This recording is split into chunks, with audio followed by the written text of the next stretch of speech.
नमस्कार,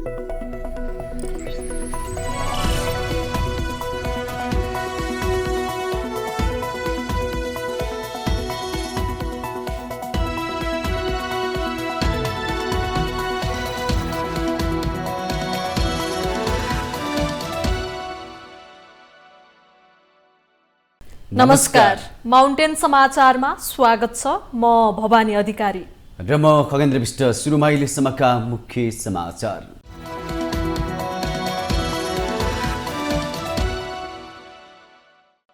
सामाजिक सञ्जाल सम्बन्धी विधेयक 2081 को संसददेखि सडकसम्म विरोध। प्रेस तथा अभिव्यक्ति स्वतन्त्रताको ग्यारेन्टी गरी नियन्त्रण होइन, नियमन गर्नुपर्ने माग। प्रजातन्त्र दिवसलाई जनताको दिवसका रूपमा मनाउने गरी तयारी गर्न प्रधानमन्त्रीको निर्देशन। प्रधानमन्त्रीको अध्यक्षतामा राष्ट्रिय प्रजातन्त्र दिवस 2081 मूल समारोह समिति पनि गठन।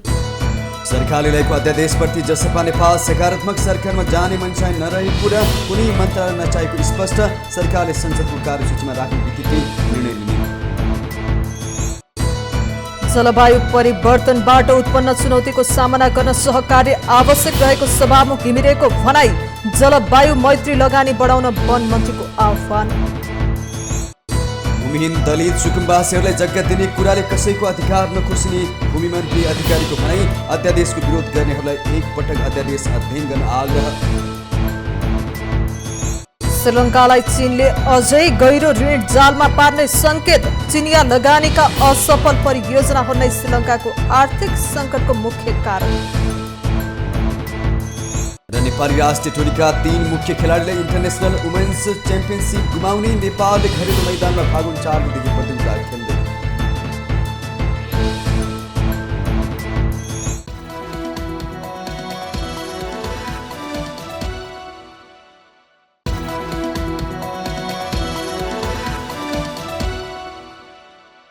अब समाचार विस्तारमा। राष्ट्रिय सभामा दर्ता भएको सामाजिक सञ्जाल सम्बन्धी विधेयक 2081 संसददेखि सडकसम्म विरोध भइरहेको छ। सामाजिक सञ्जाललाई नियन्त्रण गर्ने उद्देश्यले सरकारले नागरिकको अभिव्यक्ति स्वतन्त्रताको अधिकारलाई कुण्ठित गर्न ल्याएको विधेयकको संज्ञा दिँदै चौतर्फी विरोध भइरहेको छ। सामाजिक सञ्जाललाई नियमन गर्नुपर्नेमा सरकार भने नियन्त्रण गर्ने बाटोमा अघि बढेको कानूनविद र पत्रकारको आरोप छ। सरकारले सामाजिक सञ्जाल प्लेटफर्म दर्ता र प्रयोगकर्तालाई कस्ने उद्देश्यले संसदमा दर्ता गरेको सामाजिक सञ्जाल सञ्चालन, प्रयोग तथा नियमन गर्न बनेको विधेयक विरुद्ध चौतर्फी विरोध भइरहेको हो। सत्ता पक्षले सामाजिक सञ्जाल सम्बन्धी विधेयक नियन्त्रण भन्दा पनि नियमनका लागि ल्याएको दावी गरेको छ भने प्रतिपक्षले भने नागरिकको अभिव्यक्ति स्वतन्त्रतालाई कुण्ठित गर्न खोजेको भन्दै विरोधमा उत्रिएको छ। सरकारले राष्ट्रिय सभामा दर्ता गराएको सामाजिक सञ्जाल विधेयक 2081 विरुद्ध अनलाइन टिभी पत्रकार संघले माइतीघरमा आन्दोलन नै गर्यो। आन्दोलनरत पक्षले सरकारले गरेको कामलाई आलोचना नहोस् भनेर विधेयक ल्याएकाले उक्त विधेयक संशोधन गरेर मात्र पारित हुनुपर्ने सबै पक्षको माग छ। आन्दोलनमा सहभागी वरिष्ठ अधिवक्ता दिनेश त्रिपाठीले सरकारले असल नियत राखेर सामाजिक सञ्जाल नियन्त्रण होइन नियमन मात्र गर्नुपर्ने आवश्यकता औल्याउनु भयो। अब यो सामाजिक सञ्जाल जुन विधेयक आएको छ त्यो विधेयकले सामाजिक सञ्जाललाई नियमन भन्दा पनि नियन्त्रण गर्न खोज्यो र जुन फ्री स्पिच छ, जुन जनताको बोल्न पाउने जुन अधिकार छ त्यसमा चाहिँ नियन्त्रण स्थापित गर्न खोज्यो, त्यसलाई चाहिँ प्रतिबन्धित गर्न खोज्यो। संविधानले नै विचार र अभिव्यक्तिको स्वतन्त्रतालाई ग्यारेन्टी गरेको छ र त्यो विचार र अभिव्यक्तिको स्वतन्त्रताको प्रतिकूल हुने गरी कुनै कानुन बन्न सक्दैन। संसदको पनि कानुन बनाउने सीमा छ। उसले कानुन बनाउँदाखेरि संविधानको 4 किल्लाभित्र रहेर कानुन बनाउनु पर्ने हुन्छ। संविधानले प्रत्याभूत गरेको हक र अधिकार खुम्च्याएर कानुन निर्माण हुनै नसक्ने कानुनविदको भनाइ छ। अनलाइन टिभीका नाममा र सामाजिक सञ्जाल प्रयोगका क्रममा धेरै विकृति र अपराध भएकाले त्यसलाई नियमन गर्न आवश्यक भए पनि सरकारले नियमनको आवरणमा नियन्त्रणको नियत राखेको अनलाइन टेलिभिजन संघको आरोप छ। विधेयकका कतिपय व्यवस्थाले आफूहरूको पेशा मात्रै संकटमा नपारी आलोचना र खबरदारी गर्ने नागरिक अधिकार समेत खोज्ने संघको दाबी छ। होइन, अब यसका दफावार प्रावधानहरूको विषयमा सबै सञ्चारकर्मीहरू पनि अवगत हुनुहुन्छ र विशेष गरी यसले चाहिँ के छ भने लोकतन्त्रको मूल मर्म, अभिव्यक्ति स्वतन्त्रताको मूल मर्म र प्रेस स्वतन्त्रताको मूल मर्मलाई यसले कुल्चने गरी यो विधेयक आएको छ। यो विधेयकका कुनै पनि दफा यथास्थितिमा भन्ने भने कुनै पनि दफा एउटा 2-4वटा बुदामा चाहिँ उल्झनका कुराहरू छ, दायाँ बायाँ घुमाइने परिपाटीहरू छ, तर अधिकतम बुदाहरू के छ भने सबै जसो बुदा लोकतन्त्रका विरुद्धमा छ, अभिव्यक्ति स्वतन्त्रताका विरुद्धमा छ र प्रेस स्वतन्त्रताका विरुद्धमा छ। त्यो कारणले गर्दा आज हामी यो माइती गठबन्धनमा उपस्थित भएर यसको विरोध गरिरहेका छौँ। यो सरकारले सामाजिक सञ्जाल नियमन सम्बन्धी जुन विधेयक संशोधन दर्ता गरेको छ त्यो विधेयकमा जति बुदाहरू छ त्यो विधेयकमा कानुन बनाउनको लागि जति व्यवस्थाहरू गरिएको छ त्यो सबैमा हाम्रो विरोध होइन। त्यहाँ केही यस्ता प्रावधान छन् जसले आफ्नो अभिव्यक्ति स्वतन्त्रताको जुन उसको संविधानले ग्यारेन्टी गरेको विषय छ ती विषयहरू कुण्ठित भएका छन्। ती कुण्ठित भएका विषयहरू संशोधन गर्नुपर्छ। यो सामाजिक सञ्जाल अहिले सरकार काम गर्न नसकेर आफ्नो भ्रष्टाचार छोप्न नसकेर युवाहरूको मुख थुनेर निरङ्कुश बन्न खोज्या हो। अब यहाँ अहिले हिजो राजाको पालामा यहाँ बिरे चोर देश छोड भन्ने गगन थापाहरू जस्ताले ल्याएको यो विधेयक हो। यदि अहिले यिनीहरूले युवाको मुख थुन्छन् भने पहिला गगन थापाहरू जस्तालाई, रामकुमारी झाँक्रीहरू जस्तालाई, योगेश भट्टराईहरू जस्तालाई सर्वसुसहित कारबाही हुनुपर्छ। हिजो त उनीहरूले सिकाएको कुरा हो नि त। असल मनसायले सामाजिक सञ्जालको प्रयोग हुनुपर्ने राजनीतिकर्मी, नागरिक समाज, पत्रकार र कानुनविदको तर्क छ। 1-2 व्यक्तिले सामाजिक सञ्जालको दुरुपयोग गरेको आरोपमा प्रेस तथा अभिव्यक्ति स्वतन्त्रताको हनन गर्न नहुने स्वयं सांसदहरूकै भनाइ छ। नेपालमा सामाजिक सञ्जालको गलत प्रयोग भएको र त्यसलाई नियमन गर्नुपर्नेमा कसैको दुई मत छैन। सञ्जालबाट बढेको विकृतिले आम नागरिक र निर्दोष मानिसको भावनामा चोट पुगेको छ। सरकारले सामाजिक सञ्जालमा देखिएको विकृतिलाई अहिलेसम्म प्रभावकारी अनुगमन र नियमन गरेको छैन। यसको अर्थ जसलाई जे मन लाग्यो त्यही लेख्न र बोल्न छुट दिएको भने होइन। सामाजिक सञ्जालको प्रयोगकर्ताले अरूको मर्यादा र आत्मसम्मानमा चोट नपुर्याउने र सरकारी संयन्त्रले पनि प्रभावकारी अनुगमन र नियमनको असल उपाय खोज्ने बाटो खोज्नु आवश्यक देखिन्छ। माउन्टेन टेलिभिजन HD का लागि क्यामेरामा पुरन सुवेदीका साथमा सुर्जन बोहरा, काठमाडौँ। प्रधानमन्त्री केपी शर्मा ओलीले प्रजातन्त्र दिवसलाई जनताको दिवसका रूपमा मनाउने गरी तयारी गर्न निर्देशन दिनुभएको छ। आइतबार सिंहदरबारमा बसेको राष्ट्रिय प्रजातन्त्र दिवस 2081 मूल समारोह समितिको बैठकलाई सम्बोधन गर्दै उहाँले सरकारी कार्यक्रमहरू आदेश निर्देशनमा हुने तर जनताको कार्यक्रम नहुने गरेको भन्दै यस्तो परिपाटीको अन्त्य गर्न आवश्यक रहेको बताउनुभयो। संविधान दिवस, प्रजातन्त्र दिवस, लोकतन्त्र दिवस जस्ता जनताले ल्याएका उपलब्धिहरूका दिनहरू जनताले जनस्तरबाट मनाउन पाउनुपर्ने प्रधानमन्त्री ओलीको भनाइ छ। यस्ता उपलब्धिहरूमा जनता सहभागी बनेर जनस्तरबाट खुसी साटासाट गरेर मनाउनु पर्ने बताउनुभयो। उहाँले नेपालमा सबैभन्दा ठूलो परिवर्तन गर्ने आन्दोलन 2007 सालको आन्दोलनै भएको दाबी गर्नुभयो। हिंसालाई जनयुद्ध भन्न रुचाउने तर 2007 सालको जनआन्दोलनलाई स्वीकार गर्न तयार नहुने स्थितिको अन्त्य गर्न जरुरी रहेको पनि उहाँले बताउनुभयो। एउटा कस्तो बन्दै गयो भने यो आदेश निर्देशमा चल्ने, सरकारी कार्यक्रम हुने, आदेश निर्देशमा चल्ने, जनताको कार्यक्रम नहुने, यस्तो हुँदै गयो। यसलाई जनताको कार्यक्रम कसरी बनाउन सकिन्छ भन्ने कुरामा यस्ता कुरा संविधान दिवस होस् अथवा प्रजातन्त्र दिवस होस्, गणतन्त्र दिवस होस्, यस्ता कुराहरूलाई जनताको विषय बनाउनु पर्दछ। जनस्तरबाट प्रजातन्त्र दिवस मनाउनका लागि प्रधानमन्त्री ओलीको अध्यक्षतामा राष्ट्रिय प्रजातन्त्र दिवस 2081 मूल समारोह समिति गठन भएको छ। यसैगरी सातै प्रदेशमा मुख्यमन्त्रीको अध्यक्षतामा प्रदेश स्तरीय समारोह समिति गठन गरी विभिन्न कार्यक्रमका साथ दिवस मनाउने निर्णय भएको छ। विक्रम सम्वत 2007 साल फागुन 7 गते प्रजातन्त्र स्थापना भएको ऐतिहासिक दिनको स्मरणमा प्रत्येक वर्ष फागुन 7 गते यो दिवस मनाउने गरिएको हो।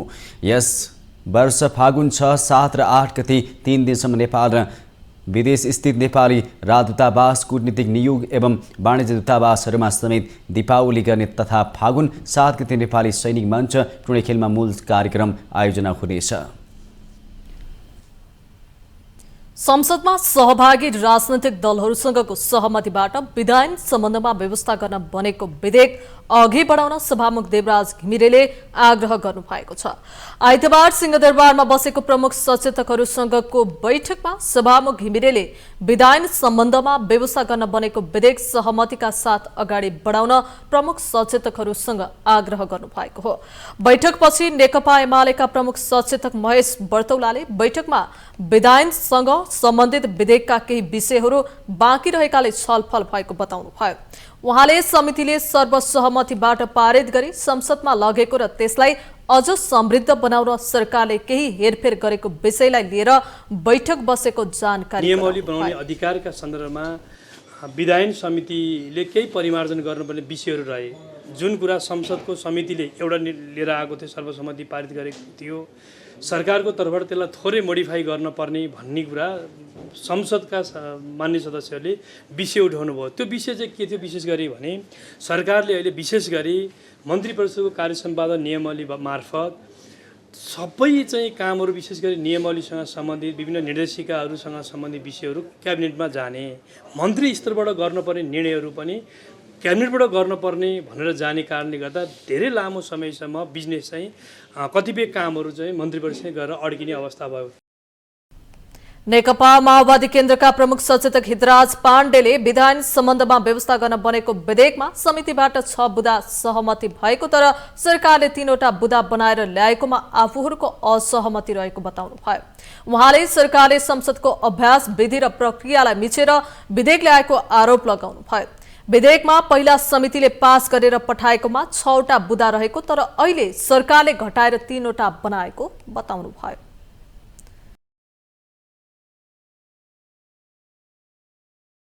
अब अहिले चाहिँ यस्तो भएको छ, सम्मान्यज्यूले त सबैले सहमति गरेर यो विषयलाई अगाडि बढाउँ भनेर भन्ने भयो।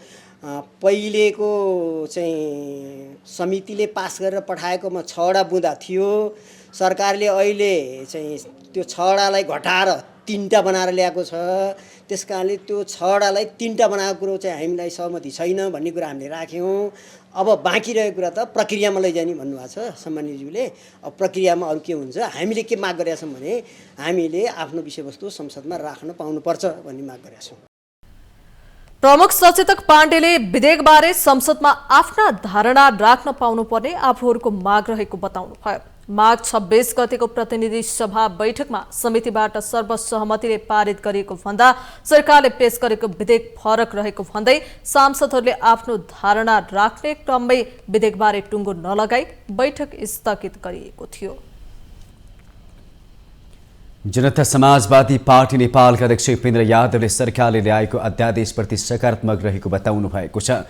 आइतबार सिंहदरबारमा बसेको संसद दलको बैठकपछि उहाँले संसदबाट अध्यादेश पारित गर्न आफूहरूको कारणले नअट्किएको बताउनुभयो। पार्टीले धारणा बनाइरहेको र यसमा सकारात्मक र क्रिएटिभ रहेको उहाँको भनाइ छ। उहाँले देश र जनताको हितमा आफूहरूको निर्णय हुने उल्लेख गर्नुभयो। सरकारले संसदको कार्यसूचीमा राख्ने बित्तिकै पार्टीले निर्णय लिने बताउनुभयो।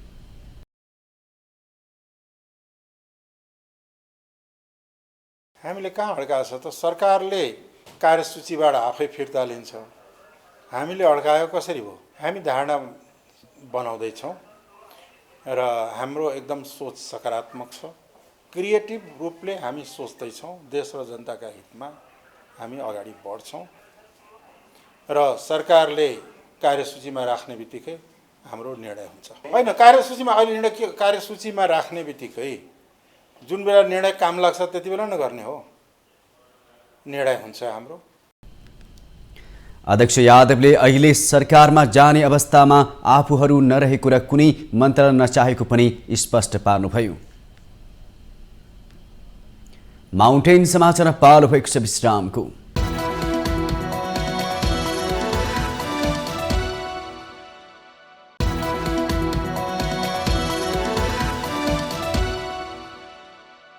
विश्रामपछि स्वागत छ। अब बाँकी समाचार।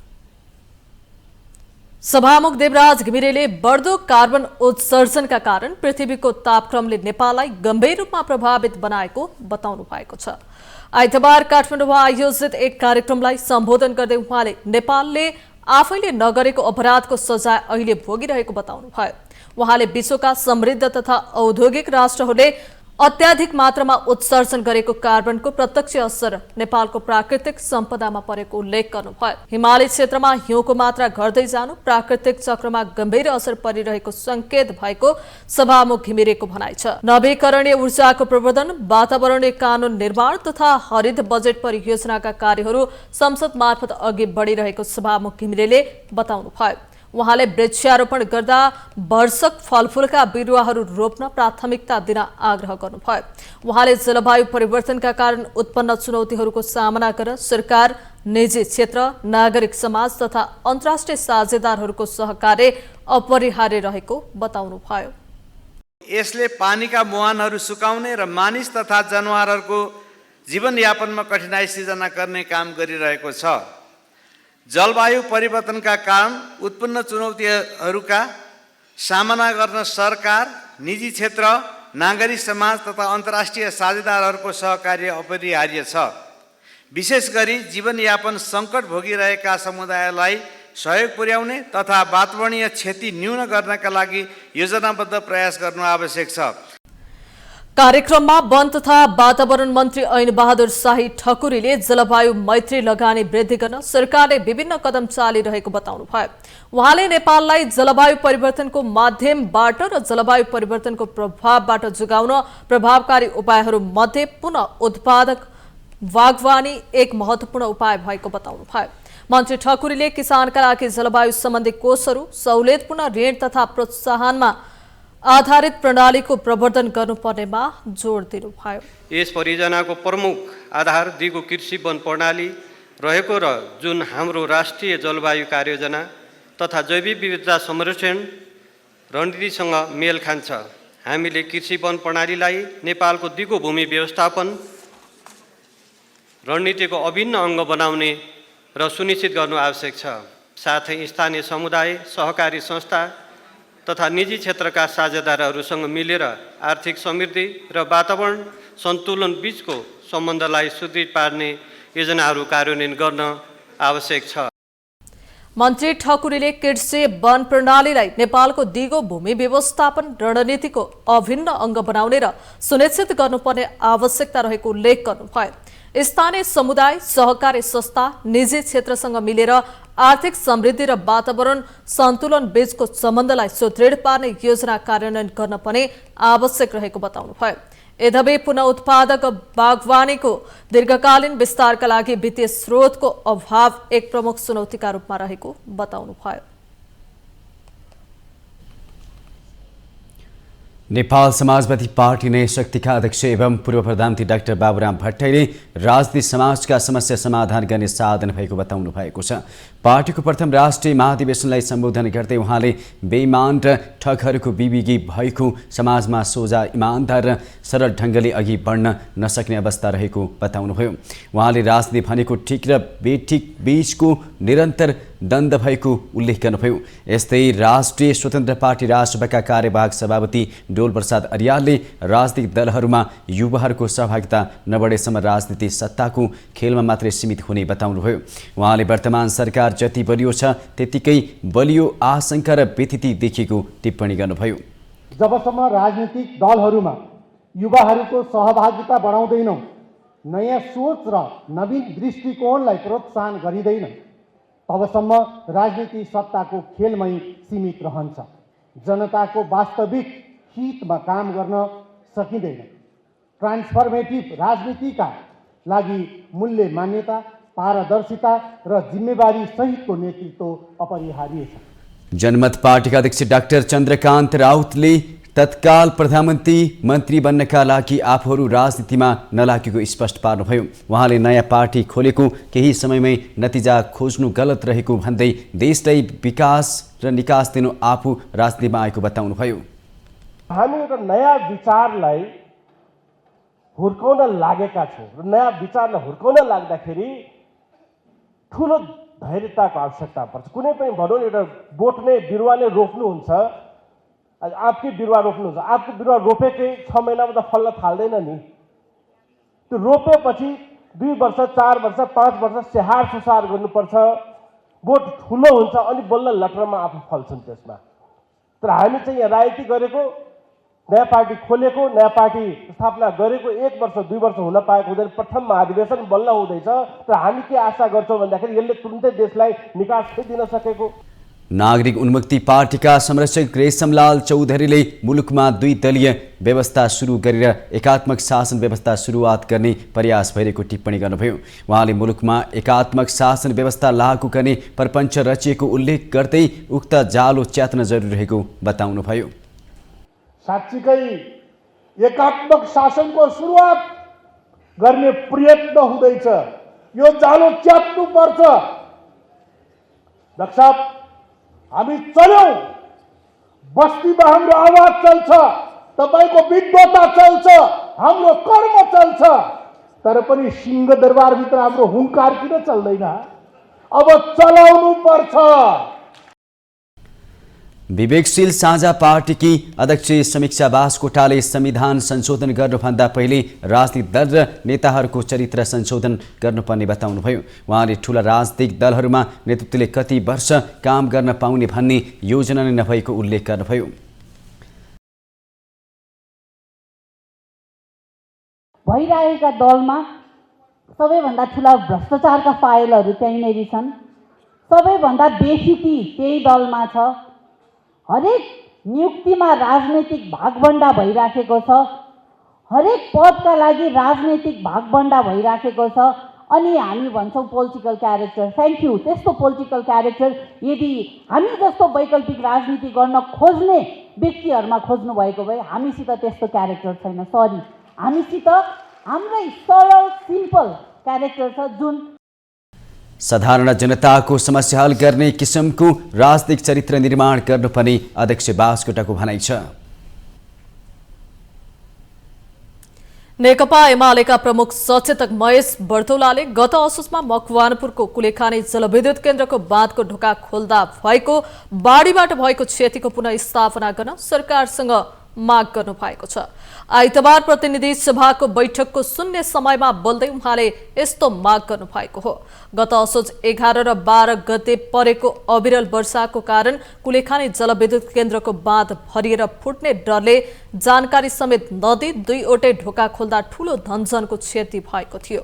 बर्तौलाले प्राधिकरणको केन्द्रीय व्यवस्थापनले तल्लो तटीय क्षेत्रको जोखिमलाई ख्याल नपुर्याई लापरवाही र गैर जिम्मेवार ढंगबाट बाँध खोलेको भन्दै उक्त कार्यमा संलग्न कर्मचारीलाई कारवाही गर्न समेत माग राख्नुभयो। उहाँले बाँधका ढोकाहरू खोल्दा ठूलो क्षति भएको उल्लेख गर्नुभयो।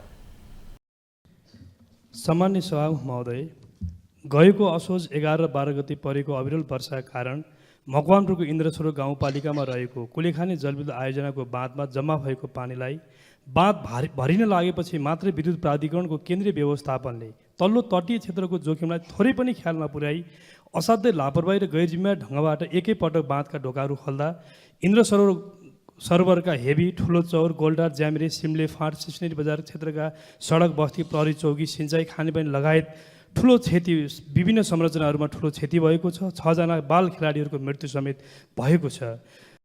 नेकपा एकीकृत समाजवादीका सांसद भानुभक्त जोशीले छिमेकी राष्ट्र चीनको तिब्बतसँग व्यापारिक सम्बन्ध रहेको सुदूरपश्चिमको ताक्लाकोट नाका खुलाउन सरकारको ध्यानाकर्षण गराउनु भयो। उहाँले कोभिडका बेला बन्द भएका सबै उत्तरी नाकाहरू खुले पनि ताक्लाकोट नाका नखुले सुदूरपश्चिमको व्यापारमा समेत असर परेको बताउनु भयो। बझाङका अधिकांश मठ मन्दिरहरूमा मान सरोवरको जल चढाएर मात्र पूजा गर्ने चलन रहेकोले नाका बन्द हुँदा पूजाआजा नै बन्द भएको उहाँको भनाइ छ। उत्तरतिरका अरू नाकाहरू खुला हुँदा पनि बझाङ जिल्लाको उरै तागलाकोट नाका अहिलेसम्म पनि खुल्न सकेको छैन। बझाङ जिल्लाका अधिकांश मठ मन्दिरमा देवी देवताको पूजा गर्दा, विशेष पूजा गर्दा मानस सरोवरको जल ल्याएर पूजा गर्ने चलन थियो। अहिले त्यो नाका बन्द हुँदा हाम्रो बझाङ जिल्लाका धेरै दशा मठ मन्दिरका पूजा आगा समेत बन्द भएको अवस्थामा हामीले बारम्बार सरकारको ध्यान आकर्षण गऱ्यौँ। उत्तरी नाकाका अरू क्षेत्रका नाकाहरू खोलिए पनि सुदूरपश्चिमको बझाङ जिल्लाको उरै तागलाकोट नाका अहिलेसम्म पनि नखोलेको हुनाले म परराष्ट्र मन्त्रालय मार्फत सरकारको ध्यान आकर्षण गराउँछु, चाँडोभन्दा चाँडो यो नाका खोल्ने व्यवस्था गरियोस्। चीनको स्वशासित क्षेत्र तिब्बतसँग जोडिएको बझाङको ताक्लाकोट नाका वैधानिक रूपमा खुल्न नसक्दा वर्षेनी करोडौं राजस्व चुवाट हुँदै आएको छ। नेपाली कांग्रेसका सांसद जीतजङ बस्नेतले पूर्व राष्ट्रपति र उपराष्ट्रपति राजनीतिमा फर्किनु उचित नहुने बताउनु भएको छ। राष्ट्रिय सभाको आइतबारको बैठकमा उहाँले जनताको सबैभन्दा ठूलो ओहदामा पुगेको व्यक्ति पुनः सकिने राजनीतिमा फर्किन नैतिकताले नदिने बताउनु भएको हो। पूर्व राष्ट्रपति र उपराष्ट्रपति जनताको सबभन्दा ठूलो छ, आम जनता नेपाली जनताको सबभन्दा ठूलो ओहदामा पुगेको व्यक्तिहरू, आमा बाउको सपना मेरो छोरा राष्ट्रपति बनोस्, मेरो छोरा उपराष्ट्रपति बनोस् भनेर सोच्ने, यो सपना देख्ने, त्यस्तो उच्च पदमा बसेको व्यक्तिहरू आज चाहिँ पार्टीको मिटिङमा जाने, आज पार्टीको चाहिँ म नेता बन्छु, अध्यक्ष बन्छु भनेर आउने, मलाई यो उद्वेग लाग्छ। यो के होस्? अध्यक्ष महोदय राजनीति गरेर प्रधानमन्त्री भएर त्यो राष्ट्रपति उपराष्ट्रपति नभए हुन्थ्यो, राजनीति खुला रूपले गरेको हुन्थ्यो। एउटा नैतिकता त हुनुपर्छ नि हामीमा, त्यो नैतिकता चरित्र नै हामीले गुमाएका छौँ भन्ने मलाई आज लागिरहेको छ। बैठकमा नेकपा माओवादी केन्द्रका सांसद माया प्रसाद शर्माले सरकार बहुमतको ट्याब्लेट खाएर निदाइरहेको आरोप लगाउनुभयो। उहाँले आफू सहितका धेरै सांसदहरूले बारम्बार संसदमा जाजरकोटको भूकम्पबाट भएको क्षति र त्यसको पुनर्निर्माणबारे ध्यान आकर्षण गराए पनि सरकारले अहिलेसम्म पुनर्निर्माण गर्न र पीडितलाई सुरक्षित वासस्थानमा सार्न नसकेको बताउनुभयो। उहाँले अस्थायी आवास निर्माणको स्थिति हेर्दा पुनर्निर्माणमा झन ढिलाइ हुने स्थिति रहेको उल्लेख गर्नुभयो।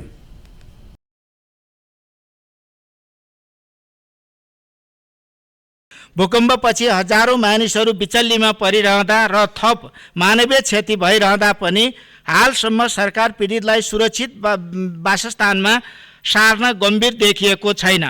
अस्थायी आवास निर्माणको लागि 2 किस्तामा 50,000 रुपैयाँ दिने पूर्ववर्ती सरकारको निर्णयको पहिलो किस्ताको वितरण भएको छ भने सबैले दोस्रो किस्ता पाउन सकेको स्थिति देखिँदैन। पुनर्निर्माणमा सरकारका तर्फबाट भएको ढिलासुस्तीका कारण कतिपय भूकम्प प्रभावितले आफ्नै घर बनाउन थालेका छन् न आफ्नै घर निर्माण गर्दा पनि नक्सा पास, कामदार अभाव, निर्माण सामग्रीको महँगी लगायत समस्या झेल्नु परिराखेको स्थिति छ। नेकपा एमाले सांसद तुलसा कुमारी दाहालले सरकारसँग जादुको मन्त्र नभई साझा कामको सहमति रहेको बताउनुभयो। उहाँले संसदको पहिलो र दोस्रो ठूलो दल मिलेर सरकार बनाउनु पर्ने स्थिति किन आयो भन्ने कुराको मनन गर्न पनि आग्रह गर्नुभयो। सरकारवाला दल पटक पटक सत्तामा रहँदा पनि तत्कालीन नेपाल सरकार तत्कालीन विद्रोही माओवादी दुवै पक्षबाट मारिएका बेपत्ता भएका व्यक्तिहरूको विषयमा सम्बोधन र न्याय निरूपण हुन नसक्नु दुःखद भएको गुनासो गर्नुभयो।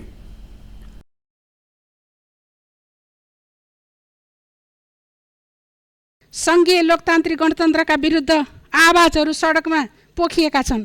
सम्बन्धित सरकारवाला दल पटक पटक सत्तामा रहँदा पनि तत्कालीन समयमा नेपाल सरकार र तत्कालीन विद्रोही माओवादी दुवै पक्षबाट मारिएका बेपत्ता भएका व्यक्तिहरूको विषयमा सम्बोधन र न्याय निरूपण हुन सकेन।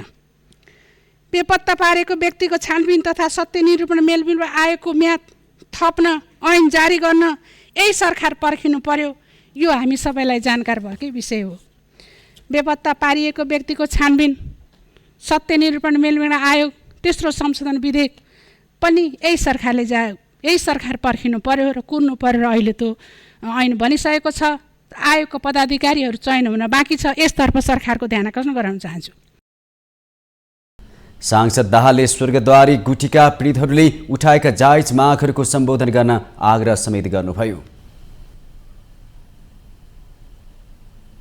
भौतिक पूर्वाधार तथा यातायात मन्त्री देवेन्द्र दाहालले 1000 टनसम्मको पानी जहाज हाजीपुरबाट गण्डक ब्यारेज नारायणी नदी हुँदै देवघाटसम्म ल्याउन सके ठूलो आर्थिक लाभ हुने बताउनु भएको छ।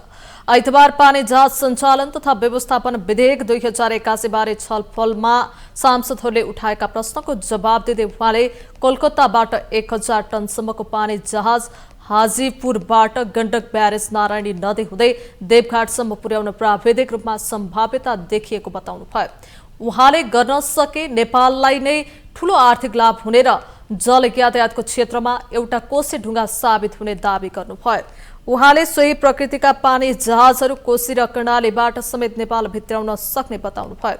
यस सम्बन्धी नेपाल भारत बीच सहमति समेत भएको मन्त्री दाहालले जानकारी दिनुभयो। उहाँले नेपालभित्र पनि आन्तरिक जलमार्गहरूमा पानी जहाज चलाउन सम्भाव्य नदीहरू रहेको बताउनुभयो। विगत केही समयदेखि देशभित्रका नदीहरू तथा ताल तलैयाहरूमा मोटर बोटहरू मनोरञ्जनात्मक तथा यातायातको लागि सञ्चालन भइरहेका छन्। देशभित्रको जलमार्गको विकास र विस्तारका साथै जलयान सञ्चालनमा हालसम्म सङ्घ र प्रदेशका कुनै पनि ऐन नीति नियमहरू नहुँदा हाल सञ्चालनमा रहेका जलयानहरूको नियमन हुन नसकी अव्यवस्थित र असुरक्षित रूपमा सञ्चालन भइरहेको अवस्था छ। तसर्थ देशभित्र चलिरहेको र विस्तार हुन सक्ने जल यातायातलाई व्यवस्थित गर्न समुद्रमा काम गर्दै गरेका नेपालीहरूको नाविक परिचय पत्र लगायतका दस्तावेजहरू तयार गर्न र उच्च समुद्रमा नेपाली झण्डा अङ्कित पानी जहाज सञ्चालनको लागि कानुनी ढोका खोल्न यो विधेयक ल्याउनु आवश्यक भएको छ। आइतबारबाट पानी जहाज सञ्चालन तथा व्यवस्थापन विधेयक 2081 सम्बन्धी छलफल सुरु भएको छ।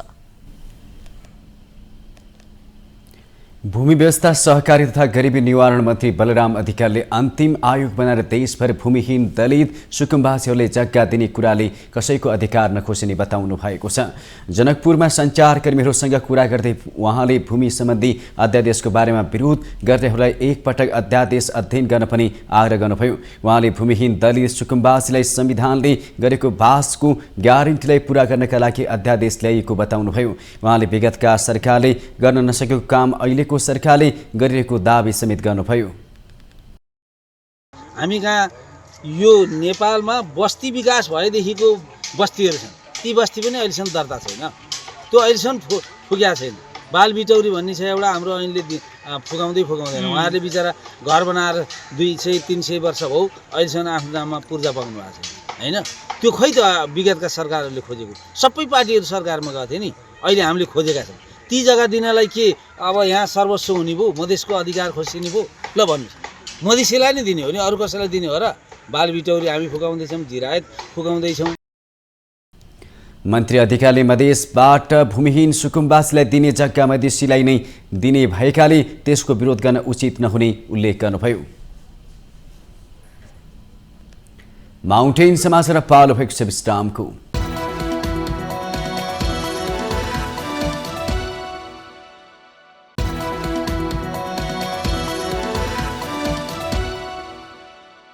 विश्रामपछि पुनः स्वागत छ। अब बाँकी समाचार।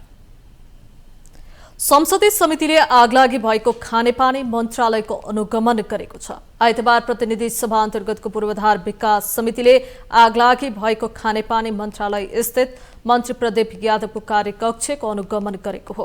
अनुगमन निरीक्षणपछि सञ्चारकर्मीहरूसँग कुरा गर्दै समिति सभापति दीपक बहादुर सिंहले आगलागीको बारेमा निरीक्षण गर्न समितिका सबै सदस्यहरू पुगेको बताउनुभयो। उहाँले आगलागीले केही क्षति भएको भन्दै यस घटनाले सिंहदरबारभित्रका कार्यालयहरूको वायरिङदेखि सबै कुरामा जाँच गर्नुपर्ने उल्लेख गर्नुभयो। उहाँले यस्ता घटना हुन नदिन पूर्व तयारीका काम गर्नुपर्नेमा समेत जोड दिनुभयो। यो घटनाले जनको चाहिँ क्षति भएन, केही धनको क्षति भयो, डकुमेन्टहरू केही पनि आगो लागेको छैन भनिकन मन्त्रीज्यू स्वयंले भनिसक्यो। अब यो घटनाले सिंहदरबारभित्रका सम्पूर्ण कार्यालयहरूको वायरिङदेखि लिएर पहिलादेखि नै हाई एलर्टमा पर्नुपर्छ भन्ने कुरो महसुस समितिले गरेको छ। त्यही कारणले गर्दाखेरि सम्पूर्ण मन्त्रालय पुरानो सिंहदरबारको हलदेखि लिएर सम्पूर्णमा पनि अब सिरियसली चाहिँ वायरिङदेखि लिएर सम्पूर्ण र तत्कालीन आगो निभाउनु परेकोमा चाहिँ यही व्यवस्था ती कोठाहरू ती हलहरूमा गर्नुपर्ने। सभापति सिंहले आगामी दिनमा पूर्व तयारीका साथ काम गर्नुपर्ने महसुस भएको उल्लेख गर्नुभयो। नेपाल राष्ट्र बैंकले विभिन्न कोषहरूमा रहेको 2 अर्ब 19 करोड रुपियाँ बराबरको रकम मुद्दती निक्षेपमा लगानी गर्ने भएको छ। केन्द्रीय बैंकले क, ख र ग वर्गका बैंक तथा वित्तीय संस्थालाई आफूले लिन चाहेको रकम र ब्याज दर प्रस्ताव गर्न आग्रह गरेको हो। केन्द्रीय बैंकले सो रकम 1 वर्षका लागि मुद्दती निक्षेपमा राख्न चाहेको हो। बैंकका अनुसार क वर्गका वाणिज्य बैंकमा 1 अर्ब 75 करोड 20 लाख, ख वर्गका बैंकले 32 करोड 85 लाख र ग वर्गका राष्ट्रिय स्तरका वित्त कम्पनीमा 10 करोड 95 लाख बराबरको रकम मुद्दती निक्षेपमा राख्न खोजेको हो। बैंकले माघ 30 गते दिउँसो 1 बजेसम्म आवेदन दिन आग्रह समेत गरेको छ। मुद्दती निक्षेपमा 2081 फागुन 6 गतेदेखि 2082 फागुन 6 गतेसम्म 366 दिनका लागि राखिने समेत राष्ट्र बैंकले जानकारी दिएको छ। बैंकको तोकेको न्यूनतम पुँजी कोष कायम भएको बैंक तथा वित्तीय संस्था सञ्चालनमा आएको कम्तीमा 2 वर्ष पुरा भएको र निष्क्रिय कर्जा कुल कर्जा सापटको 5% भन्दा कम भएको हुनुपर्ने लगायत शर्त राखिएको छ। खुद तरल सम्पत्ति बैंकले तोकेको न्यूनतम सीमा कायम गरेको लगायतका शर्त राखिएको छ।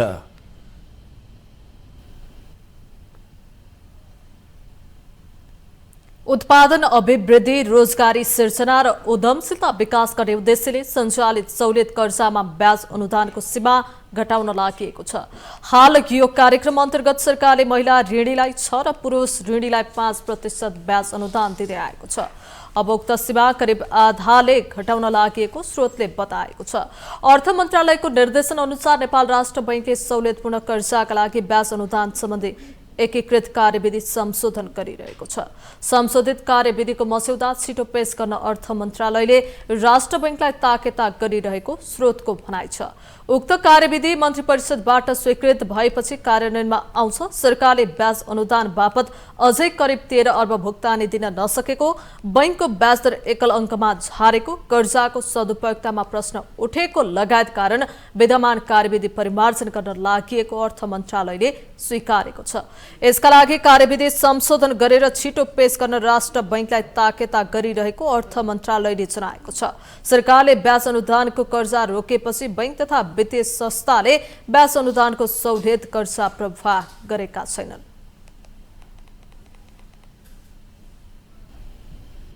यसपछिको प्रणय दिवस भ्यालेन्टाइन डेका लागि 5 करोड रुपियाँ बराबरको गुलाब खपत हुने भएको छ।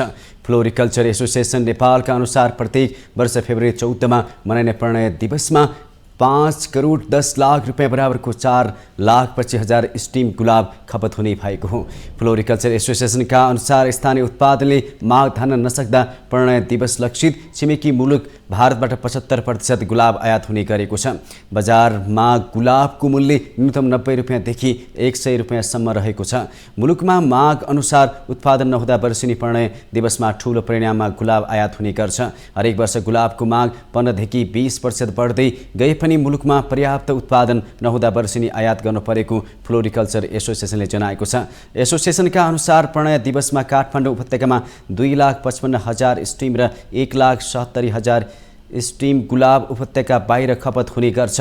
गत वर्षको प्रणय दिवसमा 3,50,000 स्टिम गुलाबको फूल खपत भएको समेत एसोसिएसनले जनाएको छ। प्रणय दिवस बाहेक सामान्य दिनमा प्रतिदिन 8देखि 10,000 स्टिम गुलाब फूलको माग हुने गरेको छ। नेपालमा मौसम अनुकूल मात्रै उत्पादन हुने र जाडो मौसमका कारण स्थानीय उत्पादन कम हुने हुँदा आयातमा भर पर्नु परेको व्यवसायको भनाइ छ। नेपालमा गुलाब फूलको व्यावसायिक खेती चितौन, काभ्रेपलाञ्चोक र रूपन्देही जिल्लामा हुने गरेको छ। नेपाली पर्वतारोही प्रकाश राज पाण्डेले दक्षिण अमेरिकी महादेशको सबैभन्दा अग्लो शिखरको सफल आरोहण गरेका छन्। 1 फेब्रुअरी 6 तारिकमा अर्जेन्टिना स्थित माउन्ट अकोनकागुवाको सफलतापूर्वक आरोहण गरेका हुन्। आरोही पाण्डेले अकोनकागुवाको शिखरमा चन्द्र सूर्य अंकित नेपाली राष्ट्रिय झण्डा फहराएका थिए। साथै महादेशका सर्वोच्च शिखरहरूको आरोहण गर्ने अभियान अन्तर्गत पाण्डे प्रधानमन्त्री केपी शर्मा ओलीबाट राष्ट्रिय झण्डाले जनवरी 21 मा अर्जेन्टिनाको ब्युनस आयरेसतर्फ प्रस्थान गरेका थिए। पर्वत आरोहणको क्षेत्रमा विशेष मानिने 7 समिट अभियानमा उनको यो चौथो हिमाल आरोहण हो भने समग्रमा उनको यो 11औं आरोहण हो। उनी 2022 देखि यस अभियानमा रहेका छन्। अन्य मुलुकमा पनि पर्वत आरोहणमा सक्रिय रहेका पर्वत आरोही तामाङले 7 पटक सगरमाथा आरोहण गरिसकेका छन्। आरोही पाण्डेले यसअघि रुसमा रहेको सर्वोच्च युरोपेली हिमाल माउन्ट एल्ब्रुस चढेका थिए भने तान्जानियामा रहेको अफ्रिकी महादेशको उच्च हिमशिखर किलिमजारोको पनि सफल आरोहण गरिसकेका छन्। संयुक्त राज्य अमेरिकामा रहेको डेनाली हिमालको आरोहण लक्ष्य पाण्डेले सगर्व सुनाए। सन् 2021 मा पहिलो पटक सगरमाथा चढेका पाण्डेले क्रमशः अन्य महादेश तथा क्षेत्रका हिमालहरू आरोहण गर्दै नेपालमै आएर सगरमाथामा 7 समिट अभियानको सामना गर्ने योजना पनि सगरमाथामा 7 समिट अभियानको समापन गर्ने योजना पनि रहेको छ। हामीसँग आर्थिक अन्तर्राष्ट्रिय र खेल समाचार बाँकी नै छन्। माउन्टेन समाचारमा पालो भएको छ पुनः विश्रामको।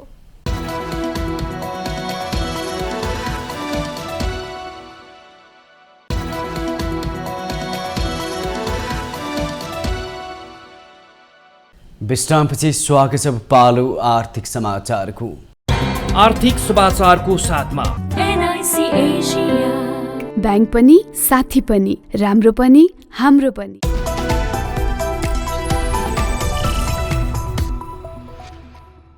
आइतबार पनि शेयर बजार घटेको छ। अघिल्लो दिनको तुलनामा नेप्से परिसर 11.49 अङ्क घटेको हो। यो सँगै नेप्से 2688 अङ्कमा कायम भएको छ। विगत 4 कारोबार दिनदेखि बजार लगातार घटिरहेको छ। आइतबार 8 अर्ब 39 करोड कारोबार खुम्च्यो। 68 कम्पनीको मूल्य बढ्दा 168 को घट्यो भने 6 को स्थिर रह्यो। फाइनान्स 0.80, उत्पादन 0.15, माइक्रो फाइनान्स 0.25 तथा व्यापार समूह 1.39% घटे। अन्य 1.30, निर्जीवन बीमा 0.57, जीवन बीमा 0.76, लगानी 0.39, हाइड्रो पावर 0.50, होटल तथा पर्यटन 0.24, विकास बैंक 1.35 र बैंकिङ सेक्टर 0.35% घटे। 2 कम्पनीको मूल्य 10% बढ्यो। सेन्ट्रल फाइनान्स र गार्डियन माइक्रो फाइनान्स इन्सुरेन्सको मूल्य 10% बढ्यो। त्यस्तै उपकार लघुवित्तको 6, इन्फिनिटी लघुवित्तको 6 तथा अपर लोहोरे खोलाको 5.2% मूल्य बढ्यो। त्यस्तै सप्तकोशी विकास बैंकको 6.5, सिन्धु विकास बैंकको 5.6 तथा भूगोल इनर्जीको 4.6% घट्यो। कारोबार रकमका आधारमा N infrastructure, CSDC, central finance, Nepal पुनर्बीमा कम्पनी र सप्तकोशी विकास बैंक क्रमशः अगाडि रहे। अब पालो अन्तर्राष्ट्रिय समाचार।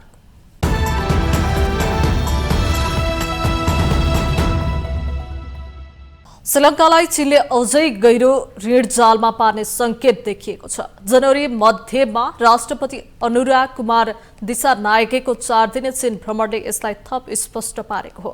भ्रमणका क्रममा चीनले श्रीलङ्कासँग विभिन्न सम्झौताहरू गरेको छ, जसमा हम्बनटोटामा 3.7 अर्बको तेल शुद्धिकरण केन्द्र स्थापना गर्ने सम्झौता भएको थियो।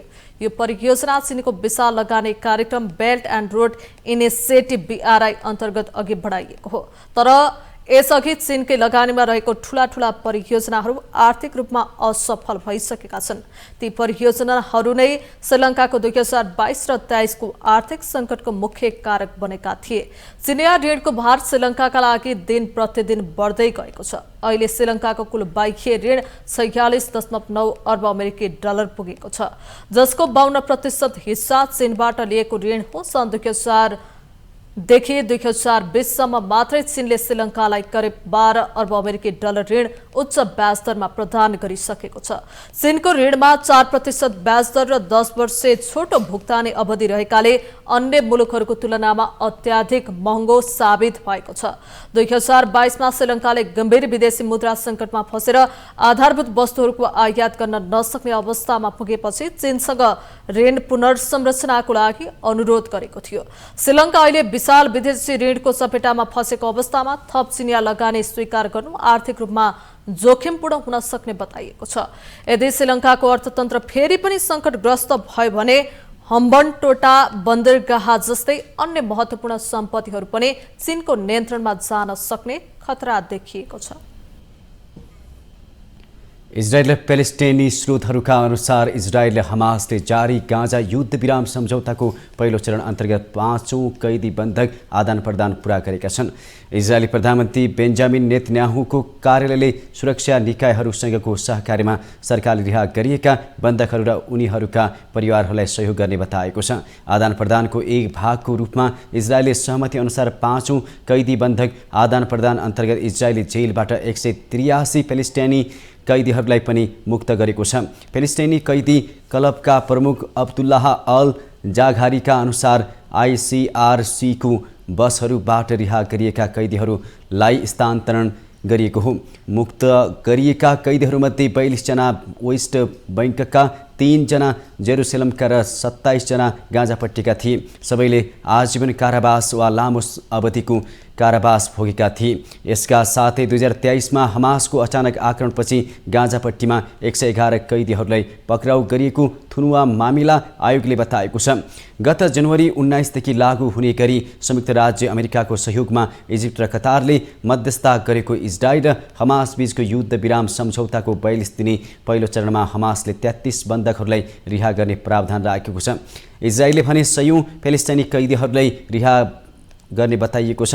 अघिल्ला 4 बन्दी बन्धक आदान प्रदानमा गाजाबाट 18 जना बन्धक र इजरायली जेलबाट लगभग 600 प्यालेस्टाइनी कैदीहरूलाई रिहा गरिएको छ। गत महिना टाइम्स अफ इजरायलको एक रिपोर्ट अनुसार इजरायलले सबैभन्दा गम्भीर अपराधमा दोषी ठहरिएका प्यालेस्टाइनीहरूलाई गाजापट्टी वा वेस्ट बैंककमा रिहा नगर्न माग गरेको थियो।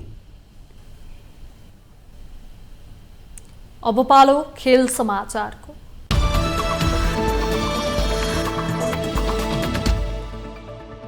नेपाली राष्ट्रिय टोलीका 3 मुख्य खेलाडीले घरेलु मैदानमा हुने इन्टरनेसनल वुमेन्स च्याम्पियनसिप गुमाउने भएका छन्।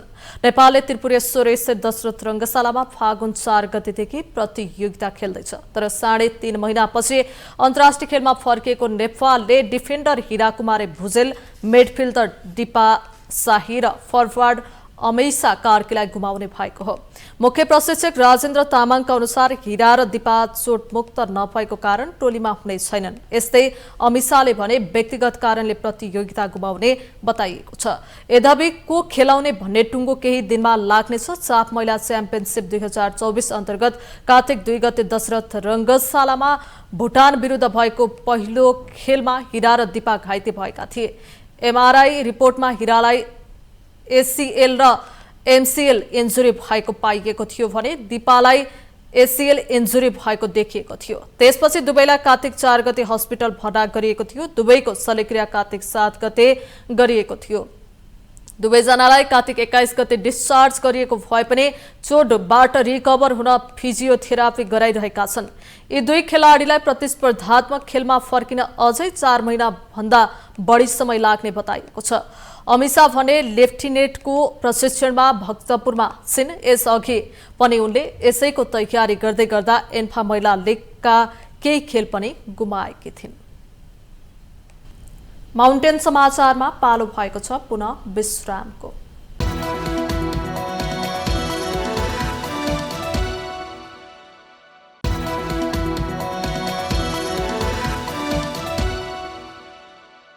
विश्रामपछि स्वागत छ। हामी माउन्टेन समाचारको अन्त्यमा आइपुगेका छौँ। जाँदा जाँदै मुख्य समाचार पुनः एकपटक।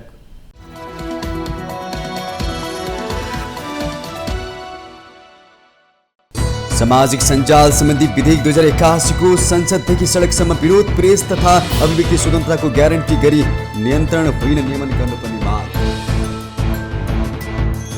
प्रजातन्त्र दिवसलाई जनताको दिवसका रूपमा मनाउने गरी तयारी गर्न प्रधानमन्त्रीको निर्देशन। प्रधानमन्त्रीको अध्यक्षतामा राष्ट्रिय प्रजातन्त्र दिवस 2081 मूल समारोह समिति पनि गठन। सरकारले ल्याएको अध्यादेशप्रति जसपा नेपाल सकारात्मक सरकारमा जाने मनसाय नरहे कुरा कुनै मन्त्रालय नचाहेको स्पष्ट। सरकारले संसदको कार्यसूचीमा राख्ने बित्तिकै निर्णय लिने। जलवायु परिवर्तनबाट उत्पन्न चुनौतीको सामना गर्न सहकार्य आवश्यक रहेको सभामुख घिमिरेको भनाई। जलवायु मैत्री लगानी बढाउन वन मन्त्रीको आह्वान। भूमिहीन दलित सुकुम्बासीहरूलाई जग्गा दिने कुराले कसैको अधिकार नखोसिने भूमिमन्त्री अधिकारीको भनाई। अध्यादेशको विरोध गर्नेहरूलाई एकपटक अध्यादेश अध्ययन गर्न आग्रह। श्रीलङ्कालाई चीनले अझै गहिरो ऋण जालमा पार्ने संकेत। चिनिया लगानीका असफल परियोजनाहरू नै श्रीलङ्काको आर्थिक सङ्कटको मुख्य कारण। र नेपाली राष्ट्रिय टोलीका 3 मुख्य खेलाडीलाई इन्टरनेसनल वुमेन्स च्याम्पियनसिप गुमाउने। नेपालले घरेलु मैदानमा फागुन 4 गतेदेखि प्रतियोगिता खेल्दै।